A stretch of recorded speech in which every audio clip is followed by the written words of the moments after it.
प्यारे बच्चों नमस्कार। स्वागत है आप सभी लोगों का हमारे इस प्यारे से YouTube चैनल में। तो आज हम लोग देखने वाले हैं सिविक्स का चैप्टर नंबर 4। इसका क्वेश्चन और आंसर हम लोग यहाँ पे समझने वाले हैं। तो चलिए फिर हम स्टार्ट करें। पहला क्वेश्चन आप लोगों के सामने ये रहा, choose the correct option and complete the statement. आपको क्या करना है, ये ऑप्शन दिए गए इनमें से सही आंसर को सिलेक्ट करना है, फिर ये स्टेटमेंट कंप्लीट करना है। देखिएगा, लॉज आर मेड बाय, जो हमारे देश का कानून है वो किसके द्वारा बनाया जाता है, लेजिस्लेचर या फिर काउंसिल ऑफ मिनिस्टर या फिर जुडिशरी या फिर एग्जीक्यूटिव। बताइए। तो लेजिस्लेचर कितनी बार मैंने आपको बताया, नहीं याद है तो याद कर लो। लेजिस्लेचर लॉ बनाने का काम करती है, ये लॉ को इम्प्लीमेंट करने का काम करते हैं, ठीक है। और जुडिशरी क्या करती है बच्चों, जस्टिस प्रोवाइड करती है, न्याय देती है, ठीक है। चलिए आगे चले। The chief justice of supreme court is appointed by, यानी सुप्रीम कोर्ट के जो चीफ जस्टिस है उनको कौन अपॉइंट करता है, prime minister, president, home minister या फिर चीफ जस्टिस। तो ये भी नहीं, ये भी नहीं, ये भी नहीं, क्या होगा, प्रेसिडेंट। देखो वहां पे लिखा हुआ है, ठीक है। एक्सप्लेन द कॉन्सेप्ट्स, अब ये कॉन्सेप्ट्स आपको यहाँ पे एक्सप्लेन करने हैं। पहला क्या हो गया यहाँ पे, जुडिशियल रिव्यू। याद है मैंने आपको जुडिशियल रिव्यू पढ़ाया था, वो बॉक्स के अंदर था।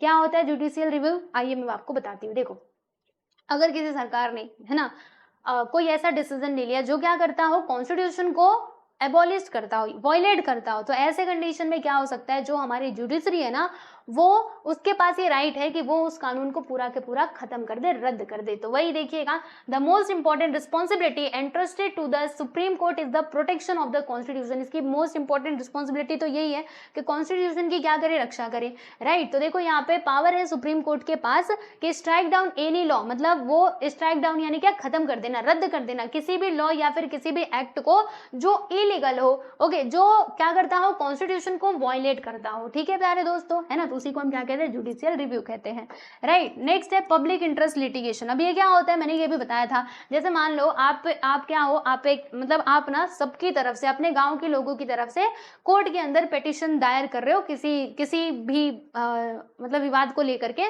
तो वहां पर इसको क्या कहा जाएगा, पब्लिक इंटरेस्ट लिटिगेशन कहा जाएगा, क्योंकि आप सबकी तरफ से जा रहे हो, जनहित की तरफ से, मतलब जनहित के लिए जा रहे हो, ठीक है। तो public interest litigation refers to, क्या होता है, लिटिगेशन यानी कि court case filed on issue of public importance, okay, by individual citizen, कोई इंडिविजुअल सिटीजन जा रहा है लोगों की तरफ से, या फिर सोशल ऑर्गेनाइजेशन या फिर non government organisation on behalf of all people, ठीक है, मतलब उन लोगों के बिहाफ में आप जा रहे हो, ठीक है। And the court thinks over the question raise and give its a decision, मतलब कोर्ट में इसको सुना जाता है और फिर उसके बाद डिसीजन अपना दिया जाता है। राइट शॉर्ट नोट्स ऑन, पहला है civil law and criminal law. चलिए बताइए, सिविल लॉ में क्या आता है, ऐसे छोटे मोटे जो विवाद होते हैं वो आ जाते हैं, डाइवोर्स का हो गया, देखो these are two branches civil. देखो सिविल लॉ के अंदर क्या आता है, वो कॉन्फ्लिक्ट्स, देखो जो किसको लेकर के हो, लैंड को लेकर के हो, प्रॉपर्टी को लेकर के हो, राइट, या फिर डाइवोर्स, है ना, तलाक वगैरह का। और क्रिमिनल में क्या आता है, सीरियस क्राइम्स आते हैं, जैसे कि आपने कर लिए भैया चोरी, डकैती कर ली है, रॉबरी, बैंक को ही पूरा लूट लिया, किसी का मर्डर कर दिया, तो ये सब आएगा यहाँ पर, ठीक है। जुडिशियल एक्टिविज्म, अब ये देखो जुडिशियल एक्टिविज्म क्या है प्यारे बच्चों, यानी कि जो हमारा जुडिशरी सिस्टम है उसका एक्टिवनेस, ठीक है। यहाँ पे हम देखेंगे तो अब ये ज्यादा एक्टिव हो गए हैं, बराबर। तो आइए जरा समझते हैं, judicial activism are judicial ruling that are based on personal opinion rather than on existing law. In the last few decades, courts have become increasingly active, यानी कि कुछ समय से क्या हुआ है कि जो कोर्ट है वो ज्यादा ये हो गया, एक्टिव हो गया है ना। तो कोर्ट क्या करने की कोशिश करता है, जो कॉन्स्टिट्यूशनल गोल्स है, जो उद्देश्य है, जस्टिस और इक्वालिटी, ठीक है, हमारे कॉन्स्टिट्यूशन के, उसको वो फुलफिल करने की कोशिश करते हैं।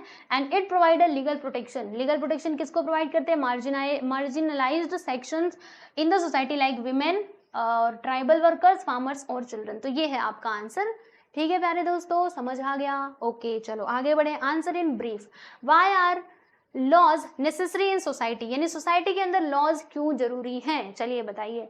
आप सोचो ना, अरे अपने मन से सोचो, अगर लॉज नहीं रहेंगे कोई किसी की बात नहीं सुनेगा, कोई भी कहीं पे चोरी करेगा, डकैती करेगा, किसी का मर्डर कर देगा, ओके, कहीं से भी कुछ भी करेगा, क्योंकि उसको कानून का डर है ही नहीं, क्योंकि लॉ अपने देश में है ही नहीं। जब उसको सजा मिलेगी तब तो वो क्या करेगा, मतलब ये सारे गलत काम करने से बचेगा, ठीक है स्टूडेंट्स। तो देखिएगा यहाँ पर वही कुछ दिया गया है, देखो, the law treats everyone equality whether they are rich और पुअर, मेन और वीमेन। यानी कि पहली बात तो यह है कि जो कानून है वो सभी के लिए समान होता है, चाहे वो अमीर हो, गरीब हो, लड़का हो, लड़की हो, आदमी हो, औरत हो, कोई भी हो, सभी के लिए समान होता है, चाहे वो पॉलिटिशियन हो या फिर एक कॉमन पीपल हो, सभी के लिए लॉ क्या होगा, समान होगा, याद रखना।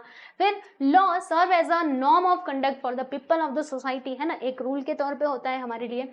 It is important because it act as a guidance as to what is accepted in society. समझ में आया, ये क्या है, ये बहुत इंपॉर्टेंट है क्योंकि ये हमें गाइड करता है ना, हमें किस डायरेक्शन में जाना है, राइट। विदाउट लॉ, मतलब अगर लॉ नहीं हो तो there would conflict between social group and communities, ठीक है, उनके बीच में झगड़े हो जाएंगे। Laws are necessary to regulate and to protect people, to enforce rights, ठीक है दोस्तों। आओ नेक्स्ट देखते हैं, enumerate the functions of the supreme court, यानी जो सुप्रीम कोर्ट के फंक्शंस हैं, काम जरा गिना दीजिए। आइए काम गिनते हैं सुप्रीम कोर्ट के। पहला, it has the responsibility to settle disputes between the centre and state, फिर स्टेट और अमंग स्टेट, यानी सेंटर और स्टेट के बीच में, सेंट्रल गवर्नमेंट और स्टेट के बीच में अगर कुछ भी गड़बड़ घोटाला चल रहा है, सेंटर और स्टेट के बीच में, या फिर स्टेट और दूसरे स्टेट के बीच में भी कुछ झगड़ा चल रहा है, ये सब ये सुलझाते हैं। दूसरा यहाँ पे क्या है कि it may also give order to relevant authorities for protection of the fundamental rights of citizen, यानी जो अथॉरिटी मतलब क्या कर सकते हैं, ये इनके पास ये भी अथॉरिटी है कि वो क्या करे प्यारे बच्चों, ऑर्डर दे दे, ठीक है। ऑर्डर किसके लिए देंगे कि लोगों के जो अधिकार है उसकी रक्षा की जाए, फंडामेंटल राइट्स की रक्षा की जाए। और to review decrees and orders of lower courts and also review its own decision, यानी कहने का मतलब क्या है कि उनके जो लोअर कोर्ट्स हैं, जैसे कि अभी सुप्रीम कोर्ट के नीचे क्या आता है, हाई कोर्ट, तो हाई कोर्ट का कोई केस है ना, वो देखने का ये अधिकार रखते हैं, याद रखिएगा, ठीक है। आप समझना, सुप्रीम कोर्ट सभी कोर्ट का पापा जी हैं, तो पापा जी को सब कुछ चेक करना पड़ता है ना, आपके पापा आपके भैया का भी देखेंगे और आपकी जो बहन है उसका भी पढ़ाई लिखाई देखेंगे, है ना, समझ आ रहा है, तो वो बात है। फिर the president ask for the advice of the court to understand the legal aspects in matter of public importance. Okay, मतलब जो प्रेसिडेंट साहब है वो इनसे सलाह भी ले सकते हैं, कुछ पब्लिक के हित में कुछ बात रहेगी तो वो, तो ये हो गया इसके functions. And which are the provisions that preserve the independence of the judiciary, यानी कौन कौन से ऐसे प्रोविजंस हमारे संविधान में, हमारे कॉन्स्टिट्यूशन में किए गए हैं जिससे क्या होता है, जो इंडिपेंडेंस है जुडिशरी का प्यारे बच्चों वो सुरक्षित रहता है। तो आइए जरा हम इनको समझ लें। तो देखिए बहुत सारे प्रावधान ऐसे किए गए हमारे कॉन्स्टिट्यूशन के अंदर जिससे जुडिशरी क्या बनी रहे, इंडिपेंडेंट संस्थान, इंडिपेंडेंट ऑर्गेनाइजेशन बनी रहे, ठीक है। तो देखिएगा पहला, द कॉन्स्टिट्यूशन मतलब कॉन्स्टिट्यूशन ने बताया है कि जो जजेस यहाँ पे चुने जाएंगे उनकी एलिजिबिलिटी क्राइटेरिया क्या हो, मतलब क्या होगी, तो वो लीगल एक्सपर्ट होना चाहिए या फिर और उसके पास क्या होना चाहिए, one having serve as the high court और हाई कोर्ट जज और एन एक्सपीरियंस। यहाँ पे एंड लगा लेना, रुको एक मिनट मैं इधर एंड लगा के आपको दे देती हूँ।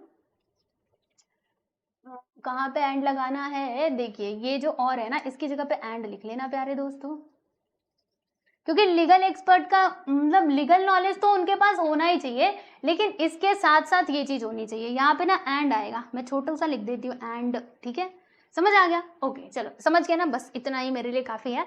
तो क्या होना चाहिए, वो लीगल एक्सपर्ट होना चाहिए, राइट, और वो कहीं पे काम किया हुआ ना, मतलब हाई कोर्ट के अंदर जज के तौर पे काम किया हुआ होना चाहिए, या फिर वो एक्सपीरियंस एडवोकेट होना चाहिए। ऐसा एलिजिबिलिटी क्राइटेरिया हमारे कॉन्स्टिट्यूशन में बताया गया है फॉर द सुप्रीम कोर्ट जजेस, ठीक है। जजेस are appointed by the president, जो जजेस हैं उनको प्रेसिडेंट साहब अपॉइंट करते हैं। और तीसरी चीज, जजेस एंजॉय सिक्योरिटी ऑफ टेन्योर, यानी इनका जो कार्यकाल है वो क्या रहता है, मतलब ये ना आप समझिएगा, इनको जॉब जाने का कोई खतरा नहीं रहता, टेंशन नहीं पहले दिमाग में रहती है कि मेरा जॉब चला जाएगा, ऐसा कुछ नहीं रहता, ये फिक्स रहते हैं, ठीक है। The retirement age of the जजेस ऑफ सुप्रीम कोर्ट के जो जजेस हैं उनका रिटायरमेंट एज कितना होता है, 65 ईयर्स होता है, याद रखिएगा। और जो इनकी सैलरी है ना प्यारे बच्चों, ये कंसोलिडेटेड फंड ऑफ इंडिया से दिया जाता है, और personal criticism can not be made, इनके ऊपर ना कोई भी व्यक्तिगत रूप से कोई ये नहीं कर सकता, इनके बारे में कुछ बोल नहीं सकता, ठीक है, क्योंकि अगर ऐसा करेंगे तो ये एक अपराध माना जाता है, इसके लिए आपको सजा भी दी जा सकती है। So the parliament can not discuss the decision of the जजेस, अगर जज ने कोई डिसीजन लिया है तो पार्लियामेंट उसके बारे में डिस्कशन नहीं करेगा, ये बात भी है, ओके। चलो अब यहाँ पे देख लो, कंप्लीट द टेबल, ये टेबल आपको कंप्लीट करना था, मैंने तो कर दिया है, आप अपनी टेक्स्ट बुक में देख करके कंप्लीट कर लेना। ऑर्गेनाइजेशन ऑफ द जुडिशरी का ऑर्गेनाइजेशन देखो, सुप्रीम कोर्ट, हाई कोर्ट और डिस्ट्रिक्ट कोर्ट।